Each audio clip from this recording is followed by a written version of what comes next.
বেগম হজৰত মহল।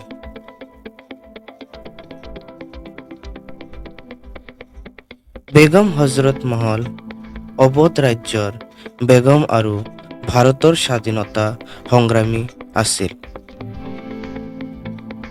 তেওঁ অৱধ ৰাজ্যৰ শাসনকৰ্তা নৱাব ৱাজিদ আলী শ্বাহৰ দ্বিতীয় পত্নী আছিল।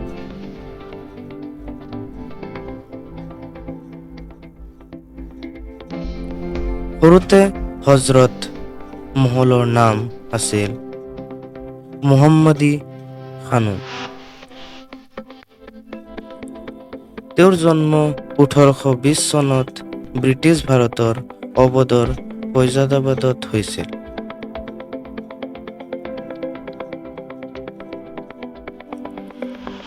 অৱধ ৰজাই তেওঁক ৰাজকীয় উপপত্নী হিচাপে গ্ৰহণ কৰাৰ পিছত তেওঁ বেগম উপাধি লাভ কৰিছিল। তেওঁলোকৰ সন্তান বিৰজেছ কাদৰৰ জন্মৰ পিছত তেওঁক হজৰত মহল উপাধি প্ৰদান কৰা হৈছিল।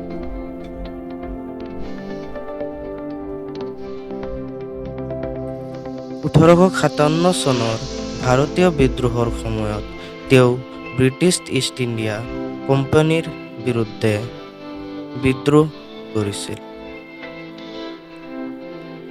ভাৰতবৰ্ষৰ স্বাধীনতা সংগ্ৰামৰ ইতিহাসত নিজৰ নাম সোণালী আখৰেৰে লিখি থৈ যোৱা বেগম হজৰত মহল হ'ল সাহসৰ এটা অন্যতম নাম।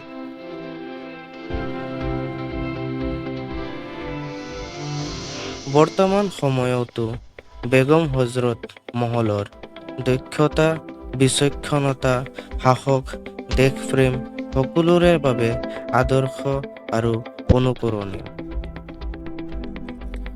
বেগম হজৰত মহলে 1979 চনৰ 7 এপ্ৰিল তাৰিখে নেপালত ইহলীলা সম্বৰণ কৰিছিল।